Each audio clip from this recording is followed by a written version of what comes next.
dankie dat U ons lief het, Vader. Here, aan U kom toe al die lof, alle eer en die heerlikheid. Ons prys die heilige naam. Dankie ons Abba Vader. Amen.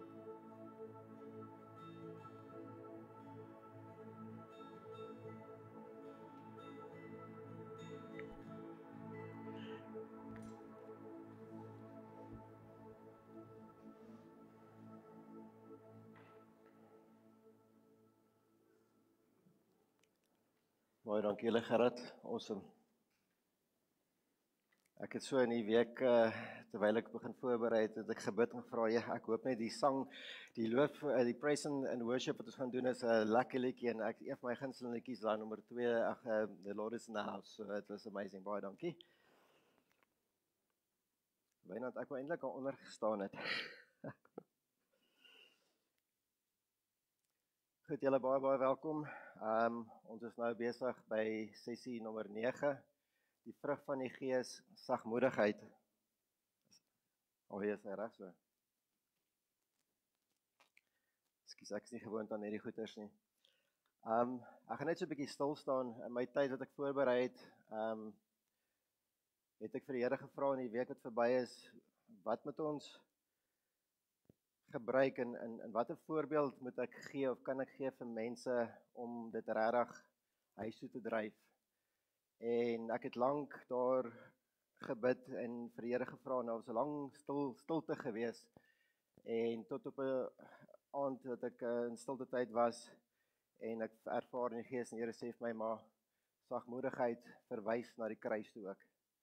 En ek wil 'n bietjie hê ons net stil staan by die kruis en die kruisiging van Jesus. Ons almal het al Passion of the Christ gekyk, ons het al die kinderbybeltjies gekyk, ons het foto's gesien, prentjies gesien, wat ons dink dit gelyk het toe Jesus vir ons gesterf het op die kruis. Maar probeer jy 'n bietjie visualiseer in jou geestesoog oor die ergste marteling deur gesel, deur met die stambok en die sweep geslaan te word. Om gekruisig te word was in die Romeinse tyd een van die ergste, mees wreedste martelmaniere om 'n stadige, pynvolle dood te veroorsaak vir mense. En as jy vat, toe Jesus daar op die kruis was hy uitgerek gewees.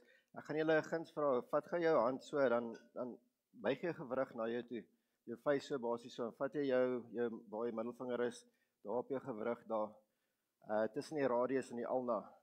Daar so is 'n voel, daar so 'n bietjie van 'n gap. Druk so, maar nou jy self seer maak nie, maar buig na jou toe, druk redelik hard en dan maak jy so, dan voel jy. Daar's 'n senuwees daar. En hoe hulle mense baie keer van ander mense te kruisig is met toue vasgemaak, maar vir Jesus wat ons weet, het hulle met spykers vasgeslaan. Daai spykers was hulle reken tussen 13 tot 18 cm lank, obviously baie lank, dik. En mes van die tyd sal ek sê geroes en so aan. Nou jy kan imagine aan die kruis toe Jesus uitgerek is soos dit, hy het ver gestrek en dan daai spyker is dan deur die gewrig, deur daai senuwees ook geslaan. Nie deur die handpalms nie. Baie mense dink dat die spykers gaan deur die handpalms, maar die rede hoekom hulle die spykers deur die gewrigte geslaan het, obviously is ongelooflik seer want dit gaan deur die senuwee, maar ook om die gewig van die liggaam te kan hou. So jy was basies so ver, hulle die een hand gevat, uitgerek, die spyker deurgeslaan, dan die ander een is so ver as moontlik uitgerek, vasgeslaan, en dan het hulle gegaan en die spykers ook deur die voete basies geslaan. Ook is daar dieselfde senuwee wat daardeur gaan, so is ongelooflike brandende pyn, en dit was baie moeilik, want jy het basies soos Jesus op die foto's en wat die prentjies en so aan vorentoe gelê, so dit is 'n baie stadige, pynvolle dood, en baie keer uit suffocation. Dat jy basies, omdat jou liggaam en jou long cavity en so uitgerek word, dat jy vorentoe hang, maar dit is maklik om uit te asem, maar as jy moet inasem, was 'n ongelooflike strain op jou joints gewees. Jy moet basies, om te probeer asemhaal, moet jy met jou gewrigte in jou arms, jouself opgelig het, en dan met die spykers wat deur die voete is, jou oplig om net te asem te haal. So dit is ongelooflike seer, ongelooflike pyn, en wat ek by kom is, waar die Here my gesê het, maar verwys na die kruis is sagmoedigheid. Jesus het die krag gehad, en die vermoë gehad, om homself te verlos, en Hy het mense uit die dood uit opgewek, hy het siekes gesond gemaak, maar tog in daardie oomblik aan die kruis was Jesus nog steeds sagmoedig en hy was nederig geweest. En terwyl hy aan die kruis was, lees ons daar in Lukas 23:34 is dat hy nog steeds vir hulle gebid het in daai pyn en die lyding, Here, vergewe hulle want hulle weet nie wat hulle doen nie. Hoe amazing is dit as 'n mens vat ons mense, as ons seer het, as ons ongelukkig is, reageer ons heeltemal anders in steede van sagmoedig te wees en na die Here toe draai, laat die Gees ons lei en so aan. So dis 'n amazing ervaring wat die Here my basies gewys het in die week. As 'n mens vat, dan kom 'n mens by krag en sterkte. As 'n mens dink nou in jou menslike brein, as jy praat van iemand wat sterk is en wat baie krag het, dink 'n mens van iemand wat groot is, hy's gespierd, hy's goed gebou, grouwe stem. Hy praat hard, hy wen altyd, kom altyd eerst en so aan. Dit is hoe ons as mense dit ervaar en wat ons dink baie keer is reg. Maar die Bybel kom en hy dra dit heeltemal anderste. Die Bybel basies sê ware krag lê in sagmoedigheid. So sagmoedigheid beteken nie swakheid nie. Dit beteken eintlik beheer onder die leiding van die Heilige Gees. Dis wanneer jy sterk genoeg is om nie terug te slaan nie, maar jy jou woorde tel en eerder vertrou op die Heilige Gees vir liefde, vrede en geduld en wysheid, in steede van om daai final punch, daai final sê te wil kry basies. Ons lees daarso in Galasiërs 5 van vers 22 en 23, maar die vrug van die Gees, wat die Gees voorbring is liefde, vrede, geduld, vriendelikheid, goedheid, getrouheid en sagmoedigheid en hakies nederigheid.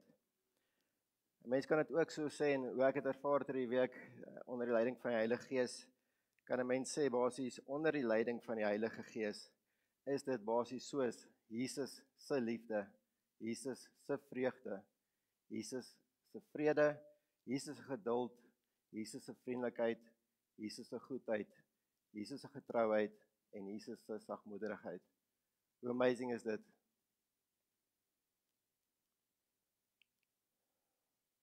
Ek dink as 'n mens vat sagmoedigheid, is dis iets wat die Heilige Gees in jouself kweek. Dit is nie onsself wat dit doen nie, want ons is menslik, ons is vleeslik, ons wil altyd wen, ons wil altyd eerste kom. Maar wanneer die Here en die Heilige Gees in beheer is, vat hy heeltemal oor en hy verander ons reaksie. Ek gaan hier's 'n paar tieners hierso. Ek gaan vir julle 'n voorbeeld gee. Jy's daar by die see, selfie op die strand, so aan #stuur op Instagram of Facebook, so aan awesome by die see, #sonskyn, #lekker by die see. Nee, julle was wil dien, ja? 2 sekondes later, ping, ping, ping, kom maar boodskappe deur. Die tieners of jong mense, selfs ja, ons jong mense is ook baie op hierdie ding, wil hoor wat ander mense te sê het. Nee, Frikkie sê, ag nee man, jy lyk of jy 'n bietjie gewig opgetel het. Hoekom is jy so wit? Negatiewe afbreekende woorde partykeer wat jou in jou binneste seer maak. Maar ek wil net gou dink, jy is heeltemal, die Heilige Gees vat oor, sê vir jou kalmeer, dink voordat jy praat. Jy kan dit of sag antwoord, of jy kan stil bly. Jy sit jou foon neer, ag wat, ek gaan my tydjie by die see geniet. 2 weke later, kom Frikkie na jou toe en jy's terug by die skool, of jy's terug by die werk en sê, yes, hoorie, ek is baie, baie jammer. Dit wat ek gesê het op social media was onvanpas geweest en vergewe my. En dit is hoe die Here jou lei om die regte besluite op die regte tyd te maak. Laat jy in steede van 'n linkerhoekhou te wil gee en mense terugseer maak om net basies jouself te wees en vra dat die Heilige Gees in hierdie jou sal lei. Ons volwasse mense by die werk, by die huis. Dankie. Wat sê ons? Kom ons by die huis na 'n lang moeilike dag, maak die deur oop, gooi die aktetas neer, gaan val op die couch. Bou jou woorde op of breek jou woorde af? Sagmoedigheid is dis nie natuurlike reaksie nie, maar dit is 'n geestelike keuse in 'n mens se lewe. Ons gaan dan na die slide toe daarso. Jesus is ons volmaakte voorbeeld. Ons lees in Matteus 11 van vers 29 in 'n 83 vertaling. Neem my juk op julle en leer van my, want ek is sagmoedig en nederig van hart, en julle sal by my rus vind vir julle siele. Wanneer ons na Jesus kyk, maak alles sin en ons sien dit elke dag en elke oomblik as ons in die tyd in die woord spandeer. Ons dink aan Johannes 8 waar die dame betrap is met oorspel. Sy is in die straat gewees, die skare het haar klaar veroordeel, hulle wou haar doodgooi met klippe. En Jesus was ook daar gewees en hy het gekniel en hy het in die sand geskryf en gesê, die een wat nie sonde het nie, gooi die eerste klip. Maar wie van ons het nie sonde nie? En een vir een het die mense verdwyn en hulle het basies haar gelos. So dit wys 'n mens ook dat sagmoedigheid met krag gekombineer kan word met liefde.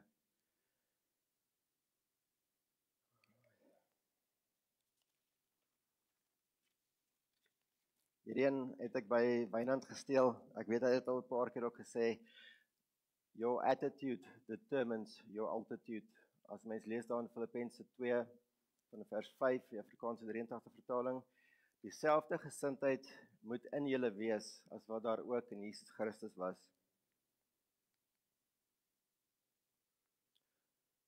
Waarom moet 'n mens, hoekom is sagmoedigheid so belangrik? Ek dink as 'n mens daarna kyk wat Paulus in Efesiërs 2 sê basies, hy sê vir ons, en dis 'n opdrag, wees altyd nederig, sagmoedig, met geduld en verdra mekaar in liefde. Ek gaan dit weer lees, wees altyd nederig en sagmoedig, met geduld, verdra mekaar met liefde. Wees altyd nederig en sagmoedig. Nie net sommige kere nie, altyd. Elke oomblik wat jy daar buite is, wees sagmoedig, wees geduldig. As jy na die diens jou koffietjie en jou koek klaar geëet het en so aan, jy gaan uit daar by die stopstraat en iemand ry voor jou in of druk jou miskien van die pad af. Wees sagmoedig, wees geduldig. Dink wat jy sê. Stop eerder, Here Jesus, lei my, help my. Ek het nou net uit die kerk uitgekom, ek wil nie val vir die wêreld se gebeurtenis nie.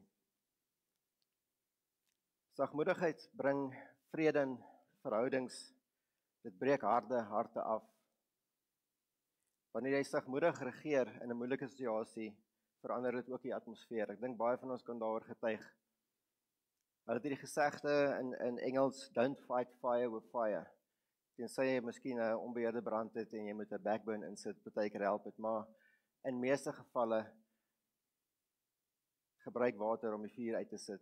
En dit is baie keer oor om te dink wat jy praat, eerder stil te bly, en dit baie keer gaan daai ontplofbare situasie ontlont, eerder jou rug te draai en weg te stap. Dink maar ook, toe Jesus gearresteer was, wat het met hom gebeur? Hy kon sy krag gebruik het, hy kon op engele geroep het, hy kon homself verlos het, maar Jesus het net stil gebly. En hy was gearresteer gewees en die mensdom ongelooflik mishandel, rondgestamp, geslaan, gespoeg. Maar nog steeds met al sy krag, al sy mag, het Jesus vir ons nederig gebly. Ek het hier geskryf, die hoogste vorm van krag is om beheer te hê oor jouself wanneer jy onreg aangedoen word. Dit vat nogal baie vir ons as mense om beheer uit te oefen wanneer jy ingedoen word, wanneer mense jou sleg sê, wanneer dinge nie goed gaan by die werk nie, wanneer mense onregverdig is. Weereens, vra onder die leiding van die Heilige Gees, dat die Here jou sal help en jou sal lei om die regte dinge te sê. Partykeer is stil bly ook 'n antwoord. En laat die Gees jou lei deur wat moet gebeur in die toekoms.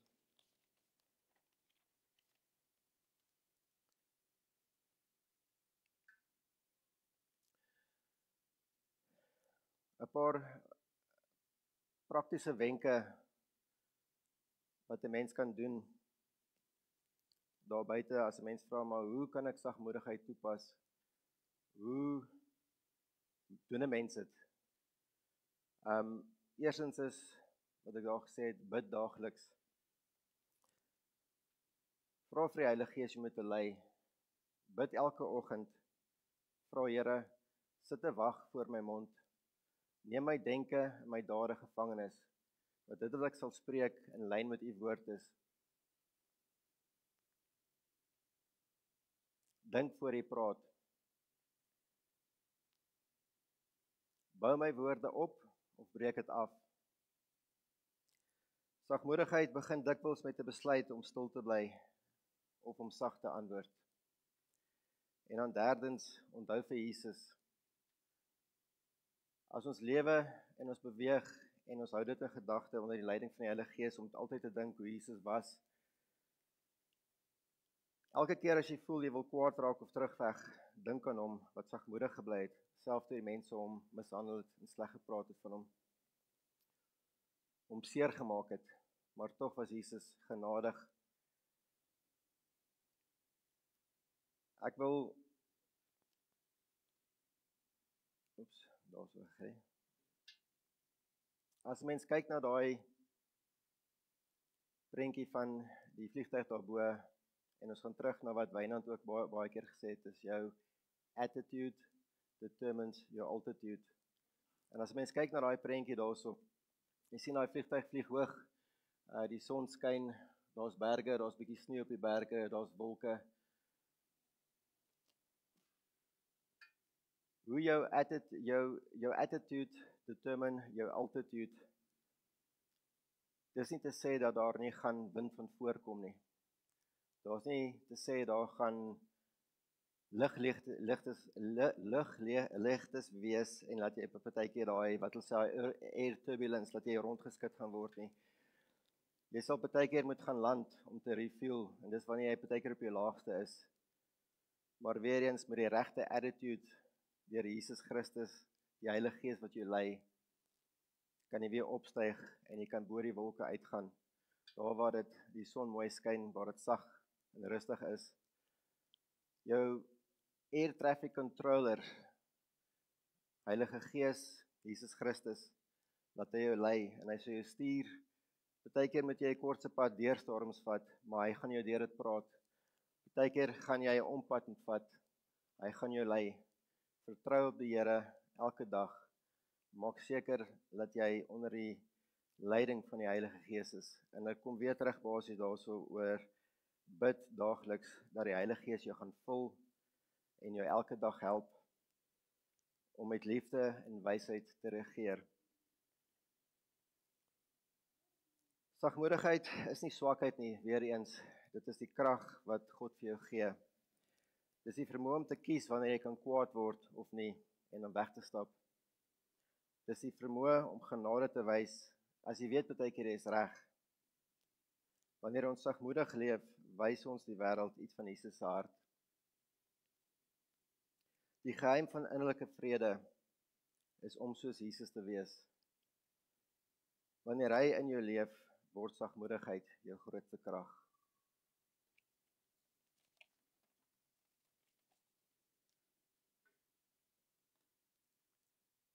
Kom ons sluit die oë.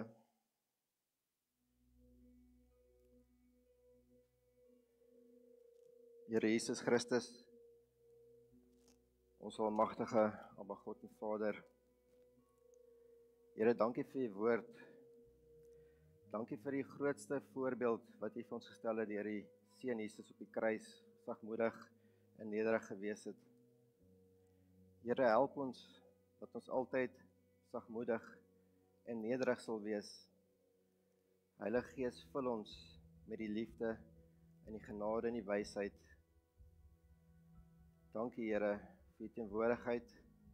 Dankie vir u liefde. Dankie Here vir alles wat Jesus vir ons doen. Vader, help ons om die regte besluite te maak. Here, lei ons deur die Gees. Ek wil net vir u so baie dankie sê vir teenwoordigheid, van die Heilige Gees in elk van ons se lewens, Here. Dankie Jesus vir die liefde en die genade. Ek kan nie uitgepraat raak oor die grootheid en die goedheid van die liefde nie. Vader, ons loof en ons prys die heilige naam. Ons sê vir U dankie daarvoor, in Jesus naam bid ons dit. Amen.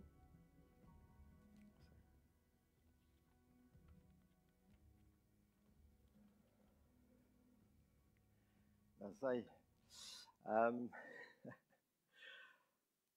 ek wil net, as net kan staan asseblief.